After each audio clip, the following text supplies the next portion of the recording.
कथा का मूल स्वरूप। कथा की मूल प्रकृति और पहचान को भी सुनिश्चित करना आवश्यक है। यदि हम बचपन में सुनी कथाओं पर ध्यान दें तो उनमें 3 बातें प्रमुख होती हैं।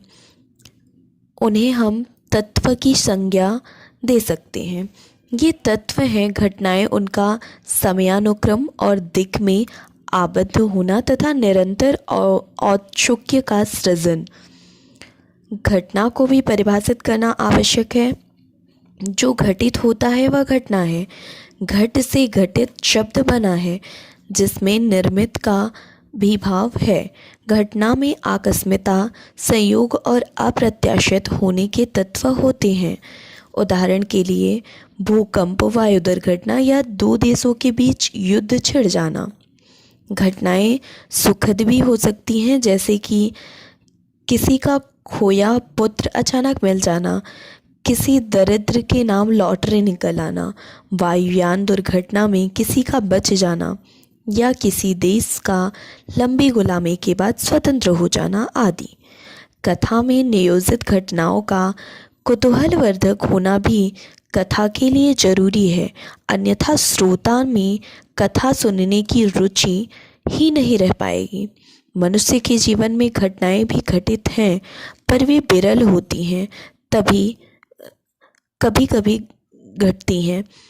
जीवन में प्रमुखता कार्य व्यापारों की होती है, घटनाओं की नहीं।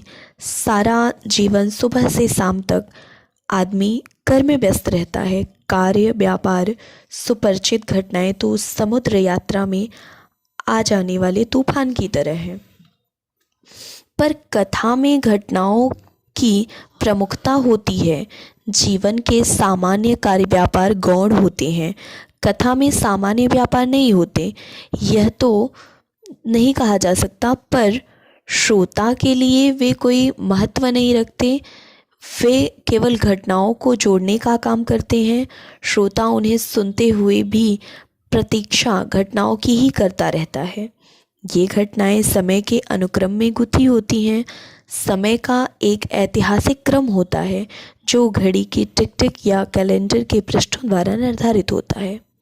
यह समय क्रम आदमी के जन्म से मृत्यु तक की दिशा में चलता है या विभिन्न संवत गणनाओं में एक से अनंत की ओर अग्रसर होता है।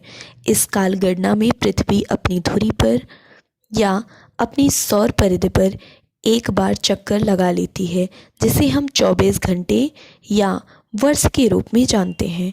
घंटा को पुनः मिनटों और सेकंडों में विभाजित किया जाता है। वर्षों की गणना भी दशक, शताब्दी, सहस्राब्दी आदि रूपों में की जाती है। इसी ऐतिहासिक या प्राकृतिक कालक्रम में गुथी घटनाओं का नाम कथा है। काल की तरह दिक् या स्पेस भी कथा के लिए जरूरी होता है। घटनाएं दिक् में ही घटित हो सकती हैं, पर कथा का दिक् मानव अनुभव की सीमाओं को स्वीकार नहीं करता। बच्चों की कथाओं में हमारा पृथ्वी के जाने पहचाने स्थान ही नहीं, अनजानी जगहें भी, यहाँ तक कि ब्रह्मांड के कल्पित लोक भी घटना स्थल के रूप में आती हैं, पर उनकी कोई पहचान नहीं होती। वे प्रायः मनुष्य के अनुभव जगत के परे की जगहें होती हैं, शुद्ध रूप से कल्पना प्रसूत। श्रोता की उनके बारे में कोई जिज्ञासा भी नहीं होती। कथा में दिक् की अनिवार्यता होते हुए भी श्रोता के लिए उसका महत्व अधिक नहीं होता। कथा के लिए जरूरी है कि घटनाएं कौतूहल पैदा करने वाली हों। उनमें आकस्मिक और अप्रत्याशित होने के साथ साथ नवीनता भी अपेक्षित होती है। कौतूहल बनाए रखने के लिए यह जरूरी है।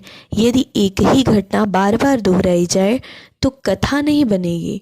उनका सतत नया होते रहना जरूरी है। कथा में कहने और सुनने वाले की एक साथ उपस्थिति भी आवश्यक है। इसीलिए कथा की एक पहचान उसका मौखिक होना भी है।